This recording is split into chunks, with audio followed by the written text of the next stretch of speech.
वसई विरार परिसरामध्ये रात्रीपासून पावसाची संततधार सुरूच आहे। आज सकाळी पावसाची रिपरिप सुरू असून अधूनमधून जोरदार सरी कोसळतात।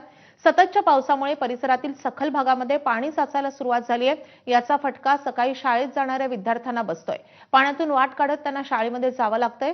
17 सप्टेंबरपर्यंत जोरदार पावसाचा इशारा देण्यात आलेला आहे। पावसाचा जोर आणखी वाढल्यास काही सोसायट्यांमध्ये पाणी शिरण्याची शक्यता व्यक्त केली जाते।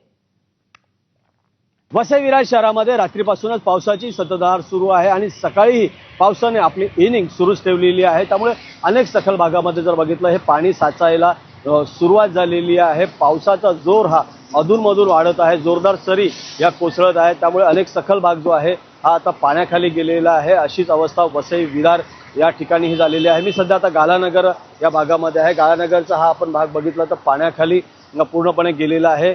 त्या ठिकाणी रस्त्यावर जे आहेत खड्डे मोठ्या प्रमाणात झालेले आहेत। त्यामुळे वारेवरची कसरत करत वाहन चालकांना आपल्या वाहनही हाकावी लागत आहे। सकाळच्या वेळेत शाळकरी मुलांनाही या पावसाच्या पाण्यामधूनच जावं लागलं। सध्या हवामान खात्यानं 17 तारखेपर्यंत जोरदार वृष्टीचा अंदाज व्यक्त केलेला आहे। त्यामुळे पावसाचा जोर जर असाच कायम राहिला तर मात्र सामान्य नागरिकांचं जनजीवन जे आहे विस्कळीत होऊ शकतं। प्रभाकर कुडालकर, एबीपी माझा, नालासोपारा।